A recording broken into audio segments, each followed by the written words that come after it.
Hvali svet odrešenika in pastirja zvestega. Hvali duša učenika, hvali svojega ženina. Zdaj povzdigni srce svoje, jezik glasno naj zapoje. Čast in hvalo Jezusu, našemu zveličarju. Pozdravljeni prijatelji pred televizijskimi ekrani o domovini Sloveniji in še posebej tisti, kateri nas spremljate preko svetovnega spleta v tujini. Dobrodošli.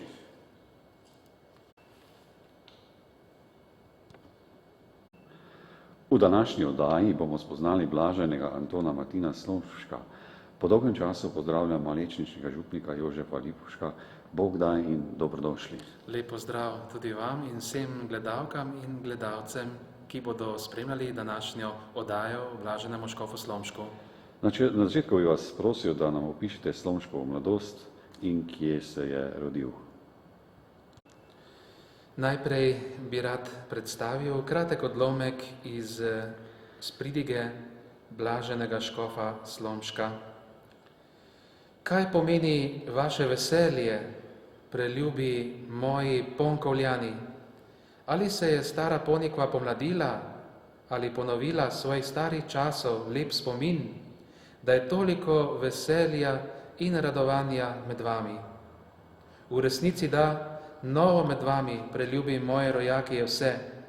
Staro je večji del minilo, svet se je pomladil, mi smo se postarali, bližje smo smrti, bližje večnosti. Ni več mojih rajnih staršev, ki so me zredili, ni starih mož, ki so v mojih mladih letih sloveli. Veliko mojih vrstnikov je že pomrlo, se postaralo. Moji vrstniki in vrstnice so že stari možje in žene, mladeničev in deklic lepo število cveti, ki jih še bilo ni, ko sem kraj svoje zibeli zapustil. Stari vaši zvonovi so umolknili, celo krstnega kamna ni na prvem kraju. Vaša lepa cerkev je čedno ozaljšana, kakor nevesta svojemu ljubemu ženinu. Oh, povejte, komu velja to veselje, komu vas strel, kaj novega pri vas imate? Hoče vam povedati in opokazati dve reči, vredne vašega veselja. Prvič, rajnih časov slaven spomin, vaše materne cerkve začetek. Drugič, novih časov hvalevredno veselje, vaših novih zvonov učeči glas. Krščanska beseda, nauka polna, posebno za vas, Ponkovljane. V resnici danes je dan, ki nam ga je Bog dal, da se ga razveselimo in smo prav veseli. Poslušajte, dve reči sta, po katerih se vsaka fara časti, poštenje ljudi in pa lepota Božjih reči. Tudi ponkoška fara po teh dveh rečeh slovi, imenitna po svoje starosti in vrednosti.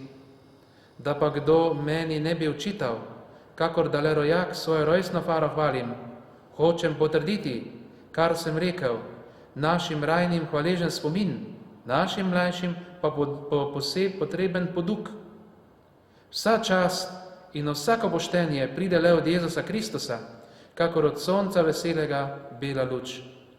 Dokler ni svete Jezusove vere bilo, bila je tudi v naših krajih žalostna noč. Tako smo slišali, dragi prijatelji, kratek odlomek iz njegove pridige, ki je imel ob slovesnem prazniku, ob novih zvonovih, svoji domači fari Ponikvi. Poglejmo si torej kratko na prvo vprašanje njegovo otroštvo, njegovo mladost. Vse se je začelo 26. novembra 1800, ko pravi kronika, da je čuden sijaj nad kmečko hišo na Slomu, ko je v njej globoko verna mati Marija, rojena Zorko, priženjena s črešnic nad Frankolovim rodila svojega prvorojenca Antona. Je bilo res kakšno znamenje z neba? Bog ve. Gotovo pa je, da je s prvorojencem prisijala svetla zarja ne le nad rojstni slom, ampak nad vso slovensko zemljo. Kasneje je prijokalo na svet v tej domači hiši na Ponikvi še 7 otrok. Mati pa je umrla pri porodu 8. otroka, ko je bil Slomšek že v šoli. Njegovo otroštvo in njegova mladost sta zaznamovala predvsem delo na kmetiji, saj je bil prvorojenec in je moral kmalu poprijeti tudi za delo. Posebej se je to poznalo tudi, ker je bilo veliko dela, veliko potrebnih opravil in Slomšek je znal torej poprijeti za delo, v drugi roki pa je imel vedno skrito tako tudi knjigo, tako da je zljubil tudi branje in je vedno, kadarkoli je bil kakšen počitek pri domači živini, je vedno vzel v roke tudi domačo knjigo in bral. Zato je to videl tudi kaplan Prašnikar, ki se je zavzel za Tončka in ker je bil odličen učenec v osnovni šoli in je z odliko izdeloval vse in dobil tudi posebno nagrado pod vaškim orehom, se je kaplan zavzel tudi za njega, posebej po smrti matere, in je prosil očeta, naj ga pusti v šole. Seveda je bila odločitev očeta težka, ampak Prašnikar je v Slomšku videl velik duhovni potencial.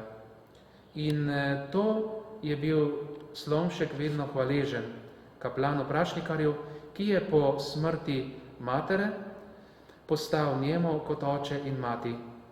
No, oče si je kmalu potem izbral drugo ženo, ki pa je bila Slomšku mačeha, tako da se je dom spremenil iz toplega ognjišča v otojen dom.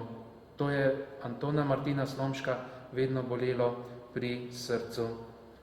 Kasneje, po smrti tudi očeta, pa je Slomšek vedno, tudi ko se je peljal mimo Ponikve, z vlakom, tudi kot kaplan, kot župnik, oziroma kasneje kanonik, opat in škof, se je vedno z veseljem ozrl tudi na svojo rodno Ponikvo, ki pa je dobivala tudi drugačno podobo, saj je gospodarske zadeve prevzel torej brat Jožef, ki pa ni znal umno gospodariti.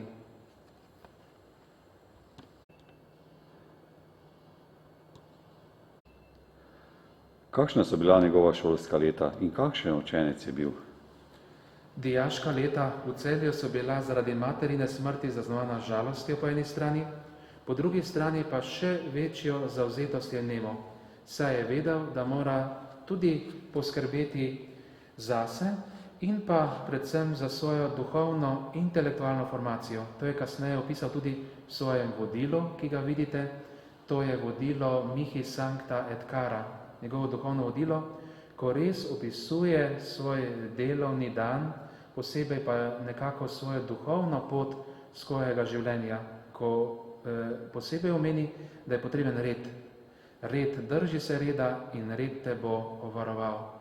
In tega se je Slomšek izrecno držal tudi skozi vse življenje. Red, zbranost, vsako jutro meditacija, potem branje redno knjig, duhovnih knjig, literarnih del.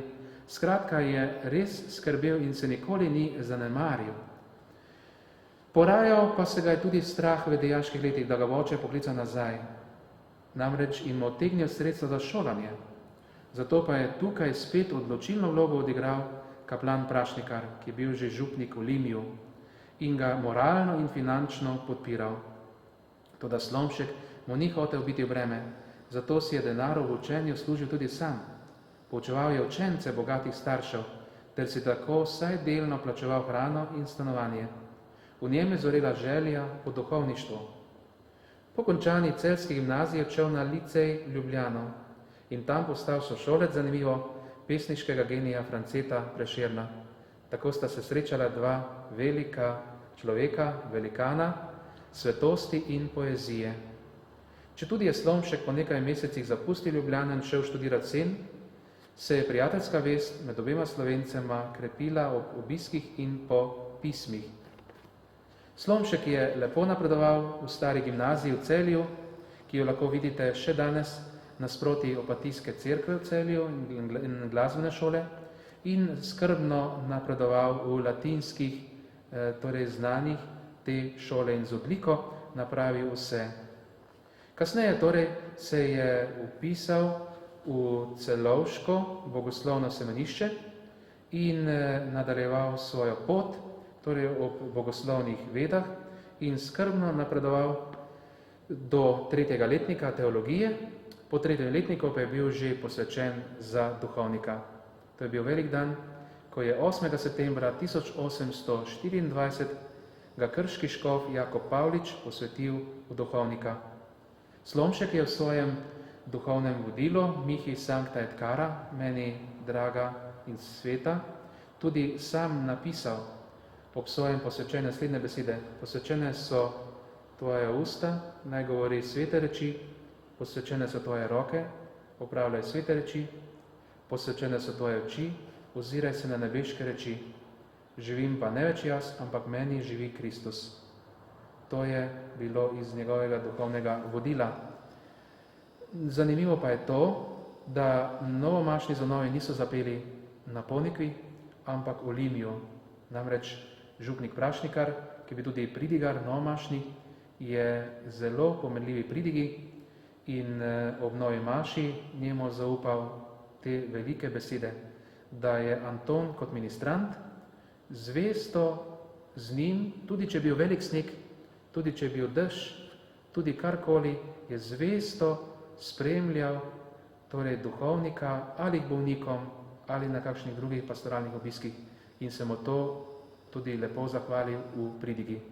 To je bilo za Olimje nekaj najbolj grljivega, da je lahko Slomšek zapel novo mašo v Olimju pri svojem dragocenem prijatelju Jakobu Prašnikarju. Sedaj bomo pa še prosili duhovnika Jožefa za naše gledalce oddaje Pot poti, tudi kaj zapoje kakšno Slomškovo pesem.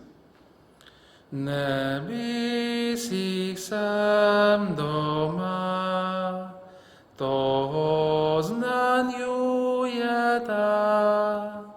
mi zemlja in nebo in vsaka stvar lepo. Mi zemlja in nebo in vsaka stvar lepo. Nebesih sem doma, od tega ne sveta, nebese veselim, tja priti si želim. Nebese veselim, tja priti si želim. Hvala lepa. Kdaj se je v Slomšku prebudila muza pesnikovanja? Ja, torej Slomšek je zelo poznan tudi kot pesnik in že ko sta se srečala z sošolcem in prijateljem Francetom Prešernom v Senju, je tudi verjetno Slomšek občudoval Prešernove poezije in vse to, kar je Prešeren pisal. In zato se je tudi v njemu porodila ta iskrena želja, da bi pisal pesmi, da bi slovensko ljudstvo nagovarjal tudi preko pesmi, ker je to tudi zelo pomembno. In sam je nekoč eni izmed pridig rekel, da ptico boš spoznal po peti, človeka pa tudi. In znano je to, torej, da sta dva Slovenca oziroma trije Slovenci že pevski zbor. In Slomšek je čutil tudi kot kaplan, kasneje kot župnik, kanonik, opat in škof, je sam čutil, da je pisana beseda eno, zapeta pesem pa tudi sredstvo oznanjevanja. In zato je skrbno, kjerkoli je bil, vedno čutil, da lahko človeka nagovori tudi preko pesmi. Kajti pesem vemo, da globoko seže v srce, človekovo dušo in da pesem srce odpira in da kdor dobro poje, dvakrat moli in tega se je Slomšek gotovo zavedal. In ni čudno, da je že, ko je bil kaplan na Bizelskem, je nastala ena izmed najbolj znanih pesmi, ki je malo tudi priredil in sicer En hribček bom kupil. To je bila ena takšna stara nemška pesem, ki je imela prej malo popačeno neprimerno besedilo in on je to skrbno priredil in nastala je ena izmed najlepših torej pesmi, ki govorijo o vino. En hribček bom kupil, bom trsek prodal, prijatelje povabil, še sam ga bom bral. In tako naprej nadaljuje se lepa pesem. Potem recimo, ko je bil v Novi Cerkvi, za kaplana je nastala recimo druga pesem, Glejte, že sonce zahaja. Zelo znamenita pesem, kako se ob zvonovih človek pripravlja k počitku in potem nakaže, kako bomo nekoč odšli tudi v večno domovino, kjer nam bo večni zvon tudi zazvonil našo zadnjo pot. In še veliko tudi drugih pesmi, recimo Nebesih sem doma, kot sem jo prej zapel, ki je ena izmed najlepših, Hvali svet odrešenika, na svetu lepše rožce ni in še mnoge tudi druge nabožne pesmi in tudi posvetne napitnice. Skratka, Slomšek je imel res veselo srce, kar je v eni izmed pesmi to povedal, preljubo veselje, oj, kje si doma, tam stanuje moj ljubček srca. Kje so bile njegove življenjske postaje v duhovništvu? Lepa pokrajina, čar gričevnatega sveta, porasla z vinogradi, z belimi zidanici, je bila prava podoba za pešniške duše. In to je bilo prvo kaplansko mesto blaženega škofa Slomška, Bizeljsko. Tisti, ki ste že bili, dobro poznate kraj, kako je vdan z vinogradi. In tukaj se je Slomšek zelo priljubil pri ljudeh, vernikih, posebej kot spovednik in pa odločen pridigar. Malo manj priljubljen je bil pri domačem župniku in pri gospodini in zato je kaplanovanje trajalo samo 2 leti. Škof je uslišal njegovo prošnjo in ga poslal v lepo župnijo, ki jo ni pozabil vse svoje življenje, to je bila pa Nova Cerkev pri Vojniku, kjer pravi v svoji pridigi, da so mu muze bile tukaj zelo naklonjene. Zato je zelo se posvetil tudi katehezi najmlajših, odpiral razne nedeljske šole, potem zelo je čutil se sprejetega v župnišču pri vernikih, tako da je v svojem domačem župniku in dekanu Jakominiju našel pravega prijatelja in sopotnika.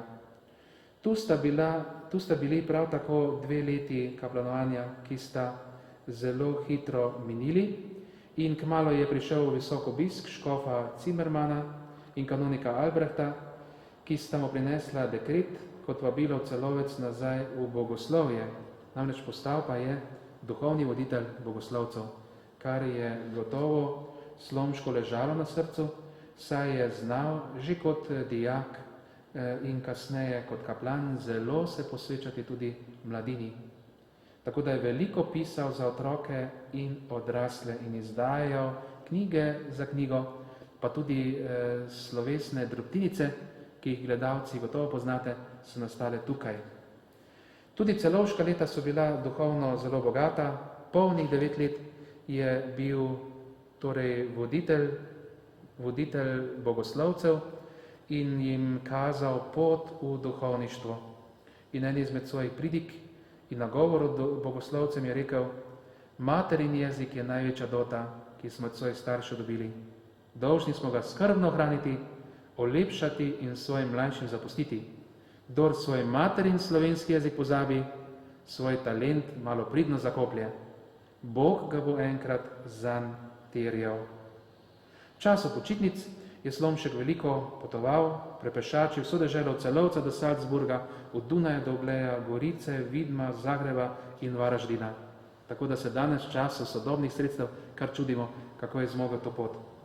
Kasneje je postal nadžupnik v Vuzenici in to ga je prav tako zaznamovalo z 8-letnim župnikovanjem, ki je res globoko zaznamoval njegovo pot nadžupnika in dekana v Vuzenici. Tu je tudi veliko pisal za otroke, za mladino in pravijo, da luč v njegovem stanovanju v vuzeniškem župnišču ni ugasnila pred 3. uro zjutraj, tako da je veliko pisal. Kasneje je bil imenovan za kanonika v Šentandražu, spet se je vrnil na področje avstrijske dežele in bil kasneje imenovan za komaj 2 meseca za opata v Celju.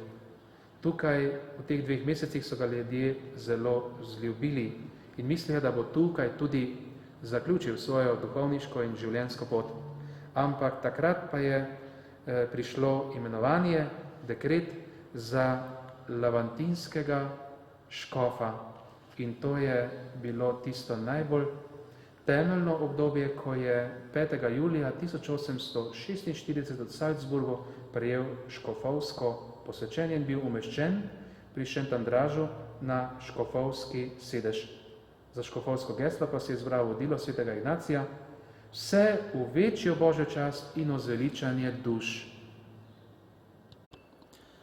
Nebesih sem doma, kjer družba angelska se večno veselim, si mene tja želi.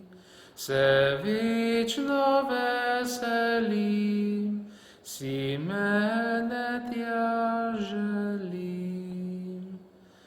Nebesih sem doma, tam Jezus krono dal, tam je moj pravi dom, tam večno srečen bom.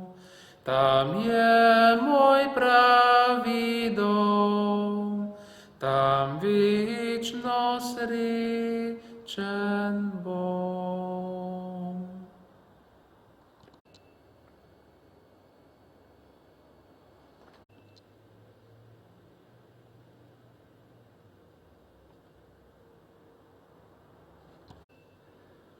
Kaj je pomembnega storil Anton Martin Slomšek za šolstvo, Kočkov, narod, kulturo, tako? Gotovo, torej njegovo poslanstvo je globoko zaznamovalo dežele, katerih je hodil, Kočkov, birmoval. Veliko se je posvečal duhovnikom in pisal pastirska pisma. Zato je bila prva stvar, ki jo stori Kočkov, latinsko pismo škofijski duhovščini. V njem je predstavil svoj pogled na sedanjost, prihodnost škofije, nanizal je mnogo predlogov področij, kjer naj bi duhovniki poglobili svojo poklicanost in pastoralnost, zavzetost. Pismo ni čutiti strogega pastirja, ampak očeta, ki toplo in zavzeto nagovarja svoje sodelavce. Drugo pismo je bilo namenjeno vernikom, zato ga je napisal seveda v nemškem in slovenskem jeziku. Poudarja vrednost vere ter vabi k doslednemu verskemu in moralnemu življenju. Mislim, da so te pridige in ti njegove nagovori Kočkofa res enkratnega pomena in zelo dobri za premišljevanje, za branje in aktualni tudi za današnji čas. Slomšek je znal povedati odločno, znal je braniti resnico, povedal tudi kakšno stvar, ki je gotovo bila boleča za srca ljudi, ker je odločno bičal vsakršno popuščanje v veri ali drugo nemoralno življenje, bičal tudi razne zadeve, kar se tiče nemoralnega življenja, pijančevanja. Skratka, res je hotel, da bi ljudje znali ceniti vero, živeti iz upanja in pa v ljubezni sprejemati Kristusov evangelij.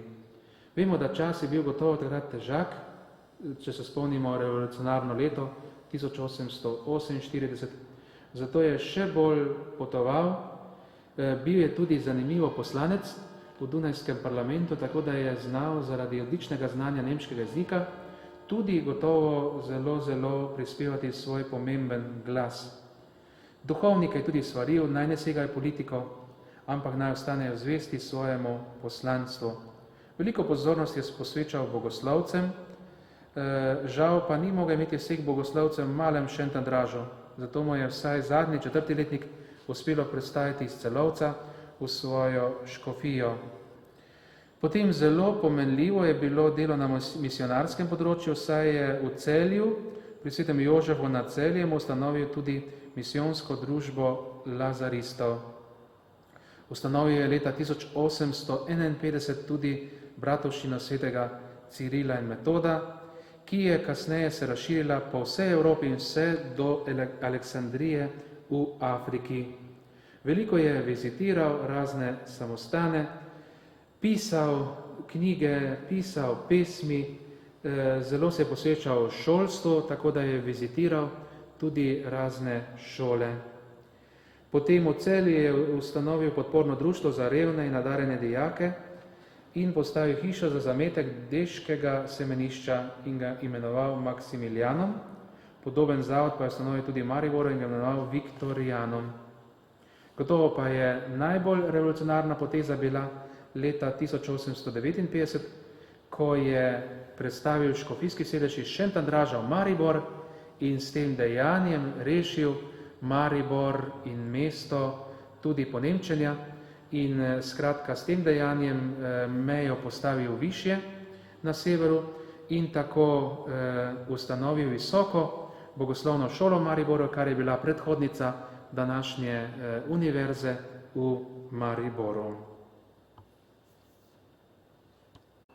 Spoštovane gledalke, gledalci oddaje Pot poti, pravkar smo prej videli sliko nad oltarjem svetega Petra. In ali je tudi ta vaša župnija svetega Petra povezana z Slomškom, bi vprašal tukajšnjega župnika Jožefa Lipovška. Naša župnija svetega Petra je zelo povezana z blaženim škofom Slomškom in tega sem osebno zelo vesel. Namreč pred 2 letoma smo dobili Slomškove relikvije od sedanjega Slomškovega naslednika in tega je bila naša župnija, župljani zelo veseli. Po drugi strani pa moramo kolo zgodovine zavrteti v njegovo življenje, saj je tukajšnji župnik in tudi konzistorialni svetovalec Marko Glazer bil osebni prijatelj škofa Slomška. In škof je večkrat prihajal k njemu. Znamenit je tudi nagovor škofa, ko ga je umestil za kanonika in takrat je rekel Slomšek: vesel se na tem bregu svetega Petra. In skratka, prijateljstvo je gotovo zelo povezalo in Slomšek je večkrat tukaj v bližnjih vinogradih se sprehajal, iskal navdiha za svoje pridige, pesmi, knjige. In pa znamenito je tudi to, da je Slomšek na svoj zadnji rojstni dan, torej na svoj zadnji rojstni dan, bil na Gorci, potrkal na vrata Mežnarja in prosil, če lahko mašuje na Gorci pri Materi Božji. In to je bil njegov zadnji rojstni dan, ki ga je obhajal pri nebeški in naši Materi Mariji. In kdo bi si mislil takrat, da se je kasneje, naslednje leto tudi zares preselil k Materi Mariji. In še nekaj je zelo pomembno, da je ob njegovi smrti takrat župnik Glazer takoj pohitel tja na škofijo in še ob smrtni posteli spremljal škofa Slomška, mu zatisnil tudi oči in tako na nek način tudi molil ob njegovi posteli in molil za to njegovo zadnjo pot iz tega življenja v večno življenje, kar tudi razodeva njegova pesem: v nebesih sem doma, tam Jezus krono da, tam večno srečen bom.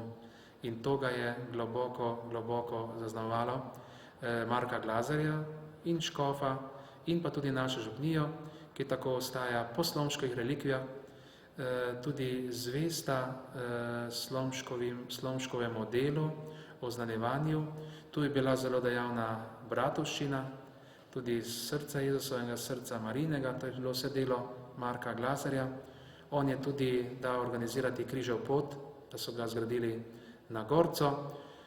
In skratka, vse to govori o tem, da je Slomšek pustil tukaj velik pečat v naši župniji svetega Petra pri Mariboru.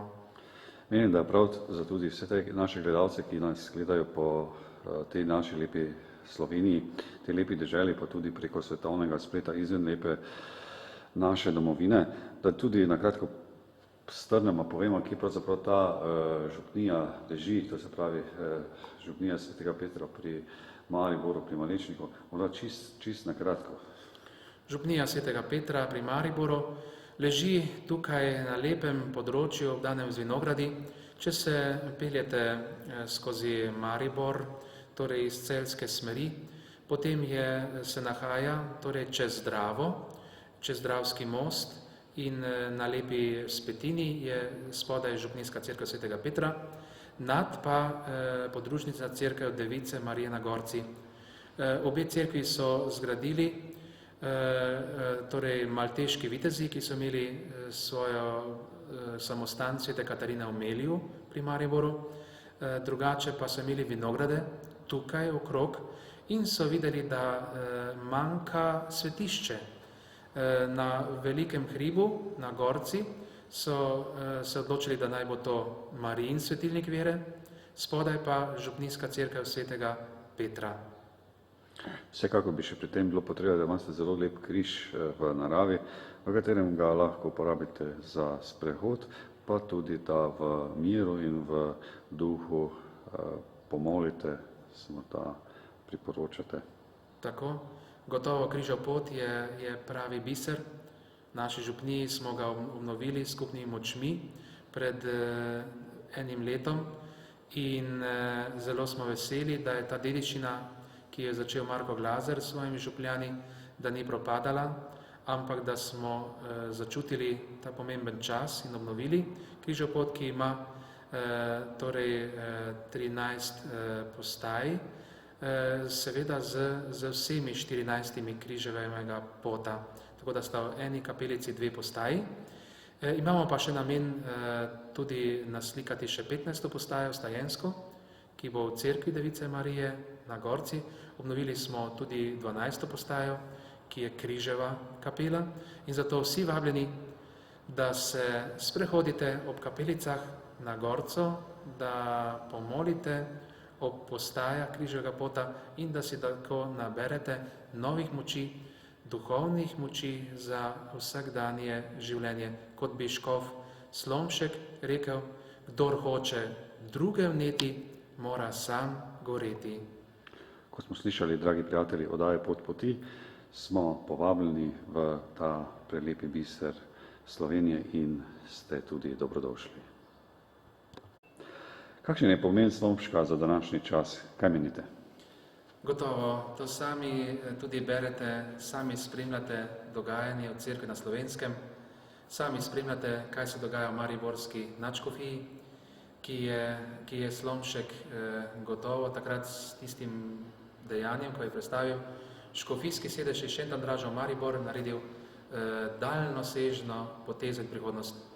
In sam je rekel nekoč, to je znameniti stavek, 3 mesta so mi dragocena o mojem življenju, 3 mesta, znameniti Solnograd, torej Salzburg, znameniti Oglej, Aquileja in pa novodobni pravi Maribor, torej ki vstaja. Ta 3 mesta so mi dragocena in zato je res čutil, da je združeval vernike, združeval duhovščino z lepimi nagovori, s pridigami, z pesmimi, z knjižnimi deli, z bratovščino svetega Cirila in Metoda, potem z tem, da je znal res veliko potovati, da je skratka veliko delal na ekumenskem področju, da je preko zapisane in govorjene besede vse to povzel v tisti znameniti stavek: sveta vera vodi vam luč, materin jezik pa ključ do zveličavne in narodove umike. Zato je škof Slomšek za današnji čas aktualen gotovo v naslednjih smerih, in sicer v duhovnem pomenu, kot njegova dela, ki zelo nazorno govorijo, potem seveda v družbenem pomenu za našo domovino, saj je sam rekel, da je tudi naša domovina mati, ki mora vsak spoštovati, in pa potem tudi na šolskem področju, gotovo, že sam je vizitiral, veliko pisal, napisal prvi učbenik za šole, Blaže Nežica v nedeljski šoli, in pa potem tudi na ekumenskem področju, kjer je hotel to uresničiti, da bi bila res vera temelj našega življenja in da bi se zavedali, tako kot je sam rekel, da morajo šola, družina in cerkev, ki so sestre, morajo skupaj držati. Zato so te tri razsežnosti gotovo temeljne za Slomškov čas, za tudi današnji čas in za pomen njegovega oznanjevanja, kar gotovo se ob Slomškovi nedelji iskreno tudi spomnimo in se selimo iz kraja v kraj, kjer je on deloval, in tako skupaj z našimi škofi skupaj podoživljamo to evharistično slavje, vere, upanja in ljubezni in se veselimo, da bomo enkrat tudi dočakali, da bo papež Benedikt razglasil Slomška tudi za svetnika pred vesoljno cerkvijo. To dogajanje pa mora gotovo tudi najprej dozoreti v naših srcih. Tukaj se mora zgoditi kanonizacija, razglasitev po molitvi in zavzetem priporočanju škofu Slomšku. Jezus nas je močno ljubil, je za nas življenje dal, da bi se nihče ne izgubil, se za nas je daroval. Zdaj povzdigni srce svoje, jezik glasno naj zapoje. Čast in hvalo Jezusu, našemu zveličarju. Dragi prijatelji, pred malimi ekrani, sedaj bomo pa slišali, kaj je pravzaprav blaženi Anton Martin Slomšek napisal na svoj zadnji dan. Prebral nam bo pa duhovnik Jožef Lipušek. Svojo nesmrtno dušo izročam Bogu in pobožnemu spominu svojih prijateljev in škofljanov, svoje umrljivo telo pa materi zemlji, pri čemer izrecno naročam, naj bo moja odetev položena v preprosto krsto iz nepoliranega mehkega lesa in naj bom pokopan na tistem pokopališču, na katerega župnijskem območju bom umrl. Naj Oče luči, od katerega prihaja vsak dober dar, potrdi to mojo posebno voljo, naj blagoslovi mojega naslednika s celotno ljubo lavantinsko škofijo, z njenimi ustanovami, meni pa naj izkaže najvišjo in zadnjo milost, da bi bil pred njegovim tronom tej škofiji koristen svojo priprošnjo. Na svojem novem sedežu imam mnogo skrbi in izdatkov in šele zdaj sem postal resnično obuk. Posebno me teži pomanjkanje duhovnikov, 20 postojank je nezasedenih. Kar nam, duhovnikom, kaže prihodnost, so velike preizkušnje in vihari, da bi jih z Božjo pomočjo prestali. Zato molim za svojega starega prijatelja. Naj mi bo Bog milostljiv. Pot je dolga in nevarna, po tujih krajih in preko globokega morja gre. Vedno pa naj bom vdan v Božjo voljo. Kot razodeva moje geslo, vse v večjo čast in o slavo, zveličanje vernih duš. Posebej pa izročam vso mojo predrago lavantinsko škofijo nebeškemu pastirju, naj jo varuje in ohranja. da bo res vse v večjo Božjo čast in oslavo. Sveta vera vodi vam luč, materin jezik pa ključ do zveličavne in narodove omike. Gospod Jožef Župnik, jaz v župnije svetega Petra pri Mariboru, jaz se vam iz srca zahvaljujem za te lepe misli, besede, oziroma nasvete, tudi lepo pesem, ki ste jo podarili našim gledalcem. In vam tudi se zahvaljujem za vse tisto, kar dajete vernikom, kot zoren Jezus zagovornik. In naj vam bo Bog bogat plačnike večnosti, kajti beseda hvala tukaj je tudi premalo. Res bo klonim. Hvala tudi vam in vsem gledalkam in gledalcem. Zelo sem vesel, da sem smel vam tako v kratkih obrisih predstaviti življenje škofa Slomška. Sam sem osebno zelo povezan z njim v molitvi in se mu priporočam in želim, da tudi vi molite, se mu priporočate in pa da bi še kakšno oddajo naredili o tem velikem Slovencu in škofu. Bog daje o tako velikem Slovencu. Spoštovane gledalke in cenjeni gledalci, zahvaljujem se vam za pozornost in vas vabim, da nam še naprej tako zvesto pišete na elektronski naslov, to je pod@planet.si, da nas še naprej tako lepo gledate oziroma da nas obiščete tudi na spletnem strežniku RKC-ja in vam kličem na svidenje do prihodnje oddaje Pot poti in srečno. Preko se otot je ločil, je zapustil nam spomin, svoje je telo izročil, rano nam sam Božji sin. Zdaj povzdigni srce svoje, jezik glasno naj zapoje. Čast in hvalo Jezusu, našemu zveličarju. Čast in hvalo Jezusu, našemu zveličarju.